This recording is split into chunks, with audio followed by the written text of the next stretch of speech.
Can the crawling creator, crawling in the same clear dark as his creature, create while crawling?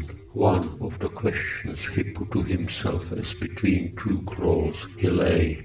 And if the obvious answer were not far to seek, the most helpful was another matter. And many crawls were necessary, and the like number of prostrations before he could finally make up his imagination on this score, adding to himself without conviction, in the same breath as always, that no answer of his was sacred. Come what might, the answer he hazarded in the end was no, he could not. Crawling in the dark in the way described was too serious a matter, and too all-engrossing to permit any other business were it only the conjuring of something out of nothing.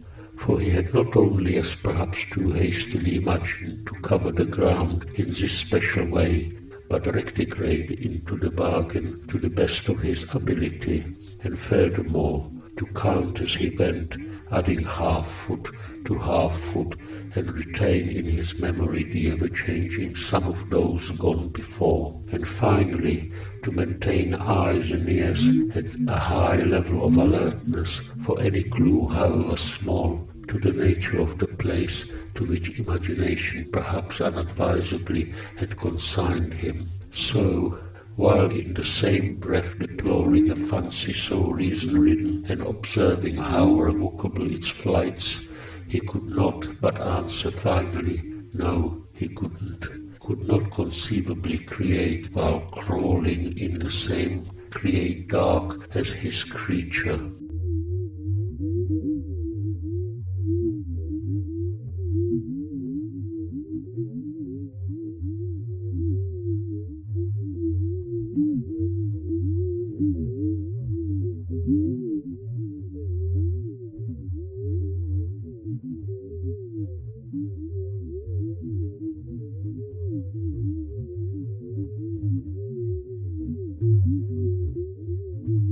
A strand, evening, light dying, soon none left to die. No, no such thing then as no light, died unto dawn and never died.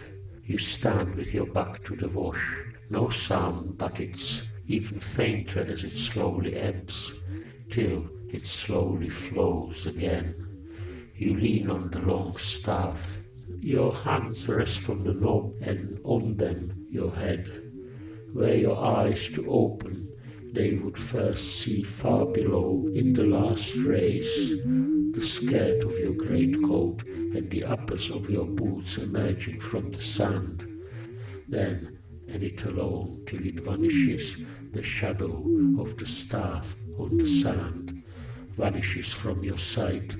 Moonless, starless night, were your eyes to open, dark would lighten.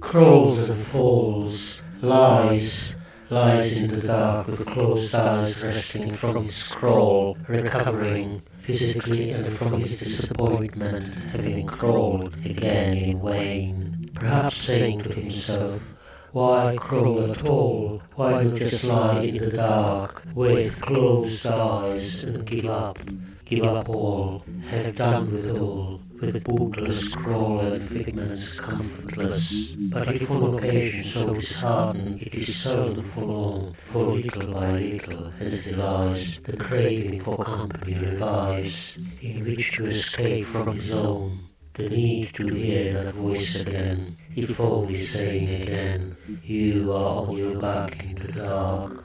Or if only you first saw the light and cried at the close of the day, when in darkness Christ at the ninth hour cried and died.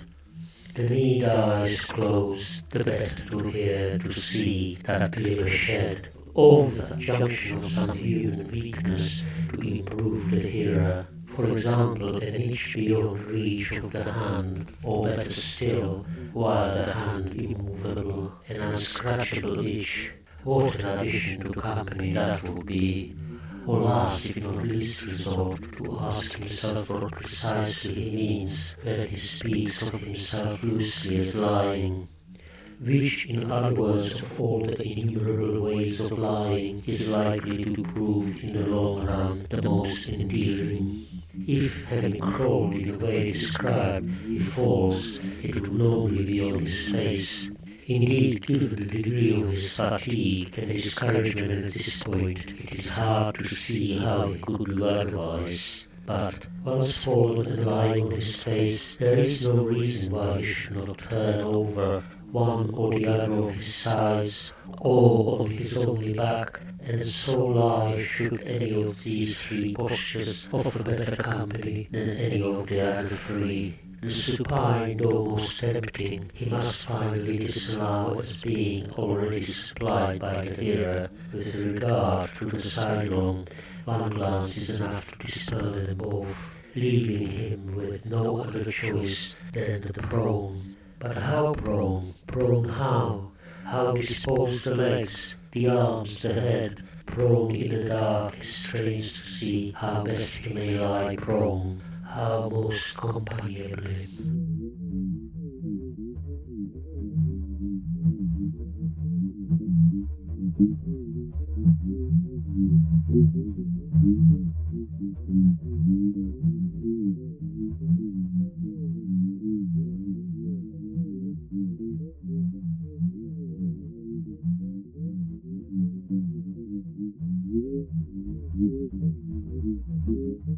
See here a clearer, which of all the ways of lying supine, the least likely in the long run to pall, after long straining eyes, close prone in the dark, the following, but first naked or covered, if only with a sheet, naked, ghostly in the voices glimmer that bone white flesh for company, head resting mainly on occipital bump aforesaid, legs joined at attention, feet splayed 90 degrees, hands invisibly manacled crossed on pubis, other details as need felt.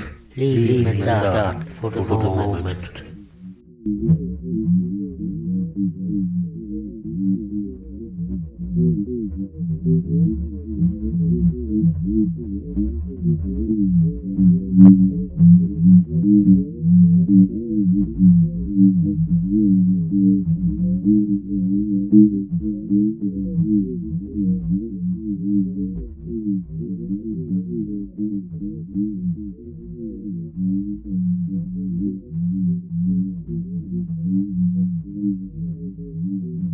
None with the walls of your kind, you raise nonetheless your head from off your hands and open your eyes. You turn on without moving from your place the light above you.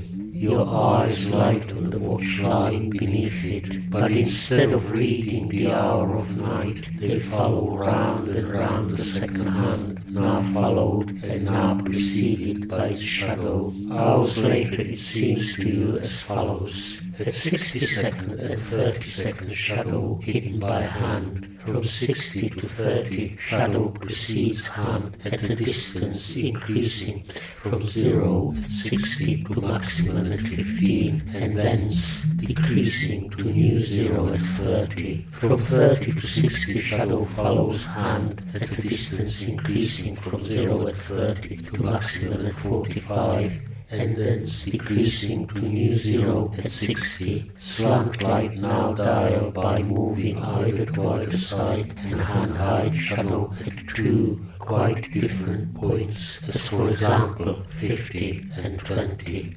Indeed, at any two quite different points, whatever depending on degree of slant. But however great or small the slant, and more or less remote from initial 60 and 30, the new points of zero shadow, the space between the two remains 1 of 30 seconds. The shadow emerges from underhand at any point whatever of its circuit to follow or precede it for the space of 30 seconds, then disappears infinitely briefly before emerging again to precede or follow it for the space of 30 seconds again, and so on and on. This would seem to be the one constant, for the very distance itself between hand and shadow varies as the degree of slant, but however great or small this distance, it invariably waxes and wanes from nothing to a maximum of 15 seconds later, and to nothing again 15 seconds later again, respectively,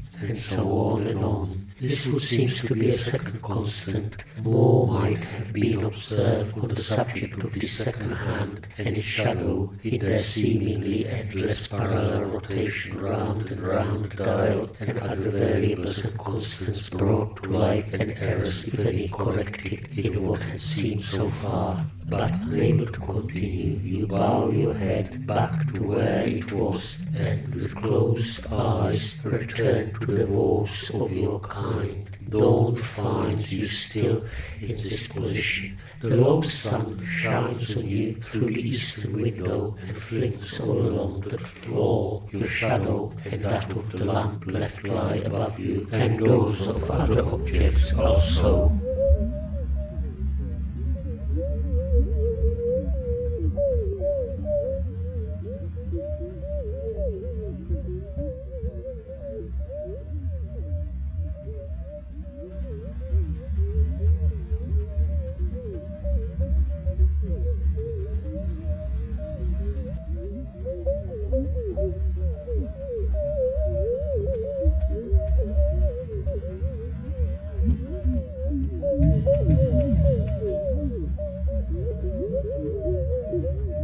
What visions in the dark light?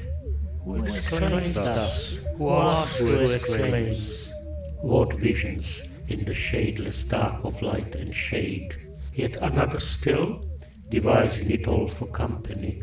What a further addition to company that would be. Yet another still, devising it all for company. Quick, leave him.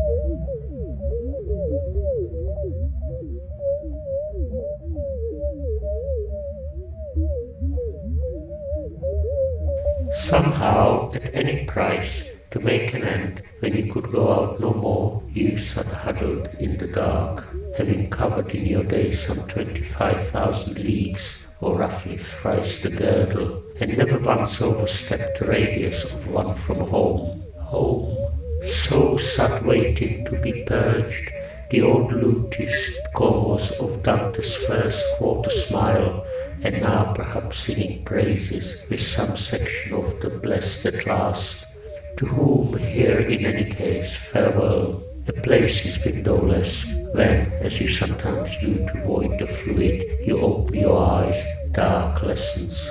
Thus you now, on your back, in the dark, once unhuddled, there your body having shown you it could go out no more, out no more to walk the little winding back roads and into adjacent pastures, now alive with flocks, and now deserted, with at your elbow for long years your father's shade in his old tramping rags, and then for long years alone, adding step after step to the ever-mounting sum of those already accomplished, halting now and then with bowed head to fix the score, then on from naught anew, huddled thus you find yourself imagining you are not alone, while knowing full well that nothing has occurred to make this possible. The process continues, nonetheless locked, as it were, in its meaninglessness. You do not murmur in so many words, I know it is doomed to fail, and yet persist. No, for the first personal and a fortiori plural pronoun had never any place in your vocabulary.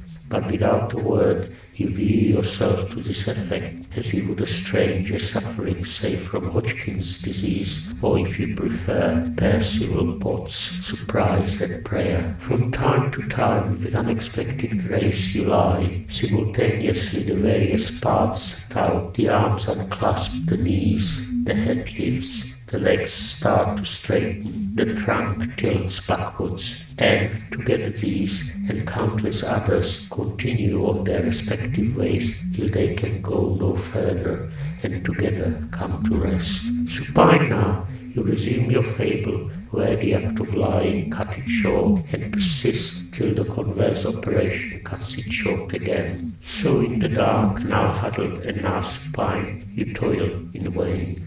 And just as from the former position to the latter the shift grows easier in time and more alacrious, so from the latter to the former the reverse is true, till from the occasional relief it was supine has become habitual, and finally the rule. You now on your back in the dark shall not rise again to clasp your leg in your arms and bow down your head till it can bow down no further, but with face upturned, for good labour in vain at your fable, till finally you hear how words are coming to an end, with every inane word a little nearer to the last, and how the fable too, the fable of one with you in the dark, the fable of one fabling of one with you in the dark, and how better in the end labour lost than silence, and you as you always were, alone.